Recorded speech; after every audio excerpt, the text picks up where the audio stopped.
We're joined now by St. John's Rasheem Dunn. Use the raise hand feature and we will call on you. Number one is Kevin Connolly. Rasheem, did they do anything different from Saturday to today that kind of confused you guys that you weren't ready for? I don't think Seton Hall is a really good team. Sandro Mamu, he stepped up big for his team, what a veteran and a senior supposed to do. I think we were right there, but, we came up short. A lot of open shots we missed that we usually make, but, yeah, they just, converted. We missed a lot of, defensive assignments, and, they converted on that. So. Roger Rubin, Newsday.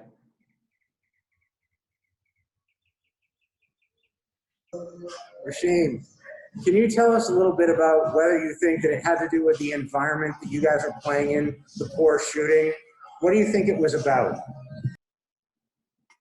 Can you please repeat that question? The poor shooting, do you think that it was about the environment playing here where you guys haven't played here before? Do you think about the moment? Why do you think it happened? Well, I don't think it had anything to do with the environment. Some teams just have that type of night, and tonight was that night for us. The shots that we've been making all year, we had good looks, open threes, pull-ups, but it just wasn't falling. So, we couldn't do anything about that. It was just that type of night for us. Zach Braziller, New York Post. And how disappointed were you guys at the end of this? We was very disappointed. Reason being is because, off the court, as a team, we went through a lot of adversity together. I feel like this is a special group of kids, and we all deserve to win. We all wanted to win. We had one goal and one mindset, but it's very disappointing. We came and we just thought that we could take this whole thing, but things didn't work out like that. So. All right, Zach Braziller. Rasheem, how much, obviously not having Isaiah and then Pasha's first game back, he seemed a little rusty. How much do you think those two things were factors today? I think not having Isaiah, it kind of hurt us a bit. I say it hurt us because Isaiah, he gave us a much more length and size inside, post presence, so and Posh, his finger, his finger is kind of, messed up. So him, just getting back in the groove, him not practicing for a while and not playing, missing the last two games. So he kind of had to get himself back in the groove. This game here it was kind of tough. Like I said, he didn't play for 2 games. He didn't practice a lot, but this team is going to be really special in the future. So. All right, we'll go to Chris Bello, WSJU Radio. Hey, Rasheem, tough loss for you guys. I was just wondering, going into the half, you guys had 6 steals in 5 minutes, and even 2 midway through the second half, you went up by 2, 62-60. Would you classify this more as a game that you thought you lost compared to Seton Hall had won? Yeah, I would say this game is more so on us. Don't get it confused. Seton Hall is a very great team. Like I said previously, the seniors, they stepped up. Mamu, Roden, he had a great game. So, they kind of led them. But I would say it was more so on us. We didn't let we didn't get back to our identity. We usually get after teams and, try to speed them up and let our defense go into offense. But tonight, I think we did it in one half instead of 2 halves. Last question, Tim Best. Rasheem, so in overtime, Seton Hall really controlled most of those final 5 minutes. What do you think was the reason why, Seton Hall was able to pull away late?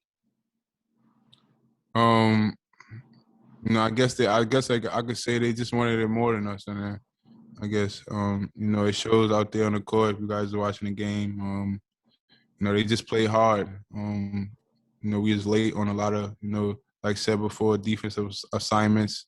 So yeah, they just wanted it more than us. Appreciate it, Rob. Rasheem, thanks for your time today. We're here with head coach Mike Anderson. Coach, if you'd like to make an opening statement, then we'll take a few questions. First of all, you know, congratulations, Seton Hall, for, you know, advancing in the tournament. Obviously, it's a different season, and you can just tell, you know, how they came out, the sense of urgency that you got to play with this time of the year. They had more of it in the first half than we did, and we were fortunate to be down 1 at halftime. But I thought we gathered ourselves, and the game went back and forth. The rebounding, I think, was a big difference in this game. And of course, with those rebounding, we fouled them, and now you put them on the free throw line. And there was a little discrepancy where they had more free throws than we did. We didn't shoot the ball particularly well. I just thought we were not quite in sync. You know, we had some spurts there where our defense was really engaged, and but when you don't shoot the ball well, you look in the overtime. We got the game to overtime with a stop there at the end. And I think we don't even make I think we have 2 field goals in that time, 2 for 9, 0 for 5 from three-point land. And we had some really good looks that didn't go down. And they were able to go down and cash in on the free throw line. So hats off to them. You know, that's some experience that we can chalk up that our guys get a chance to learn, you know, about Big East basketball. We'll go to questions. I'm sorry, Coach. Go ahead. No, go ahead. Go ahead. We'll go to questions. Bruce Beck, Channel 4. Hey, Coach, I thought Len Robbins put it well. It was like a rock fight. It was such a competitive ball game in that regard. I mean, what was it like to be back in the Garden to play a game like this with so much on the line in the Big East tournament? You know, it was great, but it's just kind of unusual. You know, when I walked in here, I said, "Man, we're back home." And but when you go out and play, it's just a different type of environment. But it was good to get back and see all the people here that make it such a great place for us. But again, you're in the Big East tournament. You gotta be able to survive in advance, and we did. The game was at their pace, I thought, you know, for the most part. And I thought when we sped them up, it tended to go in our favor. Like I said, we had a bunch of shots that we didn't knock down, but our defense at times was really lax in the first half. But I thought in the second half we were much better. But you're right, it was a grind, is what it was. And this time of year, you're just trying to find a way to win, and that's. But our guys have nothing to hold their heads down. They play against a very good Seton Hall team that we just played 5 days ago. So familiarity, we know who they are. And if you look at, you know, what took place in the game, who are the guys that stepped up for them? You know, guys that have been in this tournament for many years. Sandros, Roden, and Kale. And of course, obviously Reynolds just kind of runs the show. He never panics. Let's go next to Zach Braziller.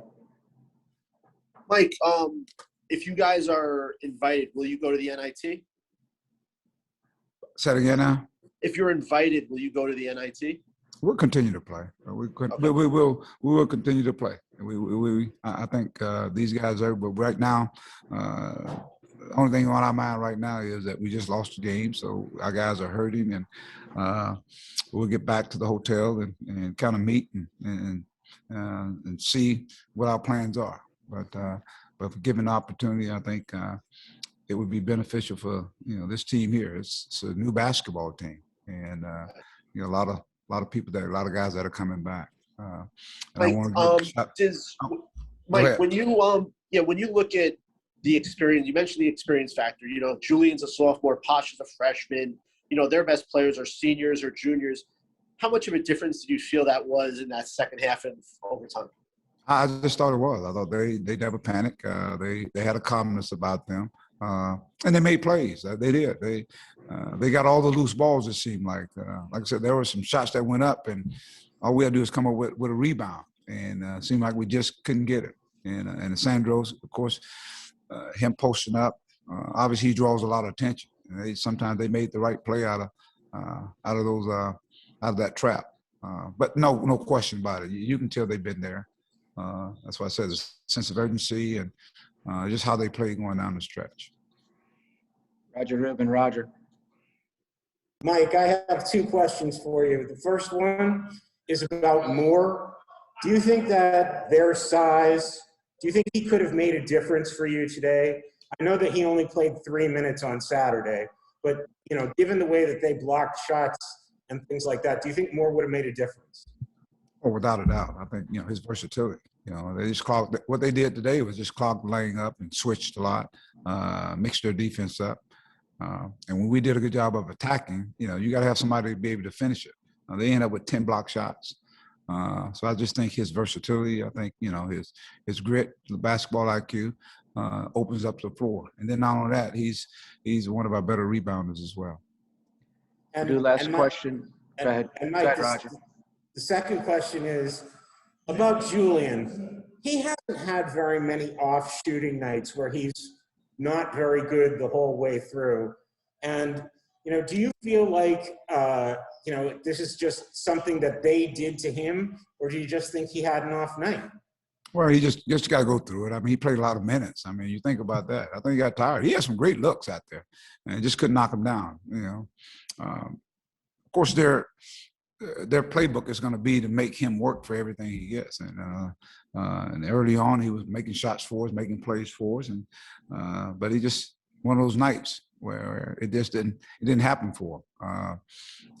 Even like say, even in overtime, I think we're down 2, and he has one of the greatest looks that he always normally catch going down the stretch, and it just didn't go in. So you'll have some of those nights, but he's had an unbelievable year. Great year, great young man, and he will just continue to get better.